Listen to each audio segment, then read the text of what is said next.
Thank you, Mr. Lamborn. Thank you, Mr. Chairman. Thank you all for being here and for your contributions. Secretary Hagel, I'd like to ask you a question first. On March 15th, when you announced that we would be able to have additional interceptors, you were standing next to Admiral Winnefeld, the Vice Chairman of the Joint Chiefs of Staff, and he said, and I'm quoting from the transcript, "We believe the KN-08, the North Korean missile, probably does have the range to reach the United States." And would you agree with that statement? I don't recall him making. I wasn't there. I don't know if I was there or not. I'm not sure if he was referring to Hawaii, which is part of the United States, as we know. So I don't know. I'd have to, if that's what he was referring to. Certainly, as I said, there are things we don't know. So I'll ask him if he was, and I'll ask the chairman. Let me help a little bit here. You recall the Taepodong 2, which launched the satellite, the North Korean satellite, into space. That had a third stage, and it's that third stage that was the kind of the breakthrough for the North Koreans. And I think what Admiral Winnefeld was saying is that now that they have that third stage technology apparently under control, it could very well migrate to the KN-08. Okay, thank you. And General Dempsey, I'd like to ask you my next question. The Defense Intelligence Agency did a study that was finished last month. Now, while the contents of the study are classified, the conclusions and certain statements are not classified. And quoting from the unclassified portion, which I believe has not yet been made public, they say, quote, "DIA assesses with moderate confidence the North currently has nuclear weapons capable of delivery by ballistic missiles. However, the reliability will be low." General, would you agree with that assessment by DIA? You know, Congressman, with the number of caveats you put on the front end of this, I can't touch that one because I'm not sure now. It hasn't been released. Some of it's classified, some of it's unclassified. Let me take that one for the record. Well, okay. Let me repeat. Maybe I caught you a little bit off guard here because you've had so many questions today, and I understand this is a lengthy process. But they concluded, and this is public. This is unclassified, so I can make it public. DIA assesses with moderate confidence the North currently has nuclear weapons capable of delivery by ballistic missiles. However, the reliability will be low. And your question is, do I agree with the DIA's assessment? Yes. Well, I haven't seen it, and you said it's not publicly released, so I choose not to comment on it. Okay. Well, the Pentagon has now released an intelligence report that finds that North Korea has increased its military capability to the point where it could put a nuclear warhead on a ballistic missile.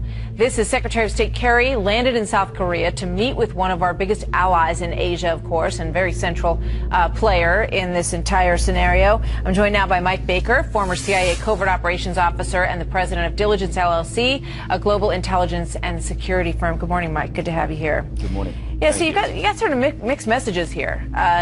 This Pentagon intelligence report that came out and was sort of perhaps, spoken when it shouldn't have been in this public hearing yesterday that claims that, yes, indeed, it used to be a question mark, but they say they could launch a missile that had a nuclear warhead on it.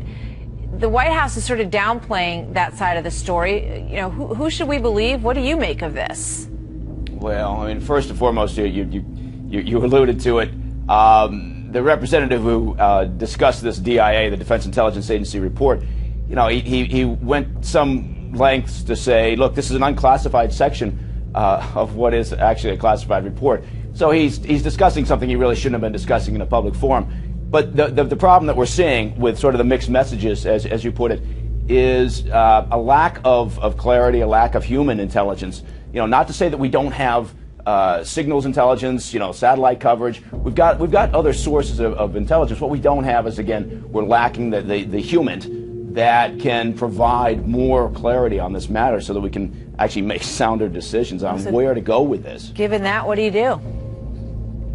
Well, I mean, I think the first thing we have to do is realize that, I don't want to oversimplify this, but when we're talking about does North Korea have the capability to put a nuclear weapon on a long-range missile as opposed to a short-range missile, we have to understand that it's kind of a moot point, because we've been kicking the can down the road to this point of this discussion. If we continue to behave in the same fashion, if we continue with the same policies, then eventually, yes, they will. Of course they will. That's what they're doing. And the other part of this equation is China. Yeah. And I think we need to have a come-to-Jesus meeting with China. And I don't think this administration is ready to take a tough stance with them. But they are the only player in this that can bring North Korea back into the box.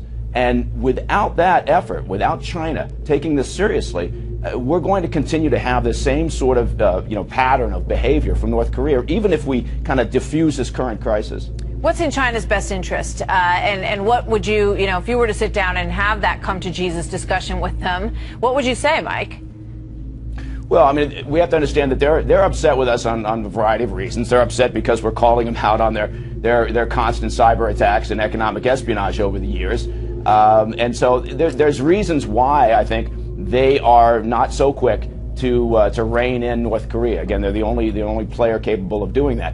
I think we need to sit down with them and explain to them in no uncertain terms that this is unacceptable. We have to take a stronger stance. I mean, we're not going to, what are we going to do? We can't ignore the situation because of the nuclear and ballistic capabilities. We can't hug it out with North Korea. It's not as if we want to open up a channel and say, now you've got diplomatic recognition and reward this behavior. So we have to take a harder line stance, I believe. And the only way we really want to do that is through China, because again, we have so limited options here, and China has to get on board with this. For whatever reason, they're not right now. And I think we need to do a better job of understanding what their agenda is in this game. All right. I guess Secretary of State John Kerry's got his work cut out for him. Mike, thank you very much. Sure. Thank you.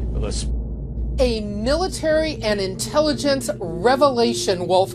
Pure and simple. Has North Korea made more progress than anybody knew about manufacturing and being able to deliver a nuclear weapon? Today on Capitol Hill, Congressman Doug Lamborn, Republican of Colorado, had this extraordinary acknowledgement. Quoting from the unclassified portion, which I believe has not yet been made public, they say, quote, DIA assesses with moderate confidence the North currently has nuclear weapons capable of delivery by ballistic missiles. However, the reliability will be low. General, would you agree with that assessment by DIA? Congressman, with the number of caveats you put on the front end of this, I can't touch that one, because I'm not sure now. It hasn't been released. Some of it's classified, some of it's unclassified. Let me take that one for the record. A top secret classified report from the Defense Intelligence Agency, some of the most closely held secrets about North Korea's nuclear weapons capability. Let's go very quickly to George Little, the official spokesman for the Pentagon, and what he had to say to Jake Tapper on The Lead just a short time ago. Jake, I think you can understand that I can't get into classified intelligence assessments, but we are very concerned about North Korea's growing missile capabilities. But that conclusion the congressman was reading, that was unclassified, so surely you could elaborate on that the North Koreans have missiles with nuclear capability, even though they might not be all that reliable. Well, the conclusion, in fact, may be unclassified, but the underlying content is definitely classified. Wolf, here's what we know. Since North Korea's last nuclear test, they said that they had miniaturized technology for nuclear weapons. That's really key. That means the technology that can put together a nuclear warhead and potentially put it on a ballistic missile. The U.S. had always said it had to believe North Korea's assertion about that. Even yesterday, General Dempsey publicly said he had to accept the worst case scenario about North Korea's ability to do this. But the capability, if they can do it, the question that we don't know the answer to, does the U.S. believe they've already done it? Do they have it made up and ready to go in their arsenal? I caught up with Congressman Lamborn just a short time ago to try and get some additional clarification. Have a listen. We do not know that they have with any high degree of certainty. We know that with moderate certainty, they do have that capability. And the reason I'm concerned about this is because the president has offered a defense budget that cuts missile defense by $500 million. My goal in all this is, by calling attention to the potential threats, that we restore those dollars. So any which way you cut this, Wolf, clearly there are some growing indications from the intelligence community that North Koreans are further along than the American public realize. The question is, how far along? Have they really done it? And again, this notion of moderate confidence, the U.S. still has very little information about what exactly North Korea is up to and how soon they can do any of this, Wolf.